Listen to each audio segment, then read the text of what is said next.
I look at music as an art, you know, and I feel like an artist, when you look at art is subjective, you know, it's however you feel, you know what I'm saying, however you're feeling.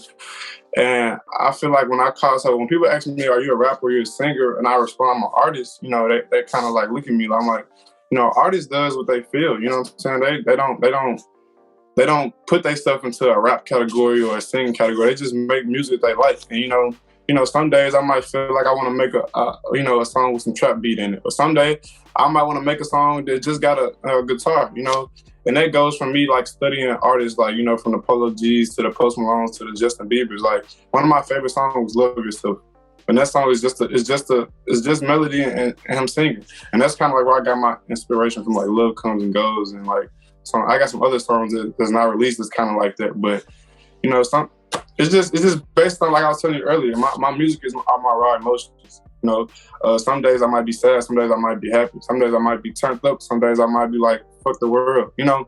So it's kind of like you'll get that, you know, you'll get that as me being an artist. You know, I'm gonna put out my real emotions, my raw emotions, and I'm not gonna sugarcoat it.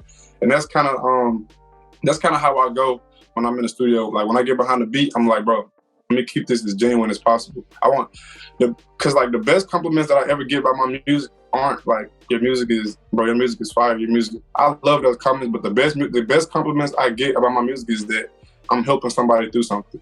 You know what I'm saying? I'm helping somebody get through a relationship, or I'm helping somebody get through like a dark place in their life. You know what I'm saying? Those are my favorite compliments, because that's what I think about when I'm going into these studios making these songs. Like, I'm not trying to sell, you know, dreams about going to buy no fancy car, no jewelry. I'm trying to give you the reality of life, you know what I'm saying? You might be the most gangster person in the world, but you still go through a heartbreak. Even if it's your girlfriend, if it's your homie who did something, or if it's like, you know what I'm saying, you get kicked off a basketball team, those are really emotions that you shouldn't have to hide because of social media trying to make it seem like, bro, you soft if you do.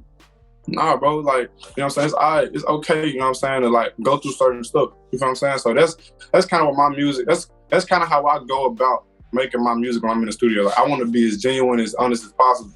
Like, I want my fans to know that I'm a human too. I go through this same shit, so it's okay for you to go through it. You know? That's kind of like, that's really like my whole like focus. Like, when I go into the studio, I'm being honest. You know what I'm saying? Like, I might have people in the studio with me that be like, bro, you should say this. If I know that ain't what I'm on, like, it might be a good punchline, but like I gotta resonate with my fans all the time. Like, and I feel like that's how I'm gonna get the best deal on my book. It's just resonating with my fans and being 100% honest. You know, I think that personally, I would probably remix By My Side with a second verse from some. Well, I got a second verse. I'd probably remix By My Side with somebody like, I would. You know who loves that song? Post Malone loves that song. And it would be interesting to see him on that, because he got a song kind of like it. I feel like Saint Tropez is kind of like that song, like By My Side a little bit, then similar. It would be interesting to me to see that. Simply because I know that he loves that song, and that would be interesting to me. But yeah, that was a good question. I never had that. I'm about to ask you that before.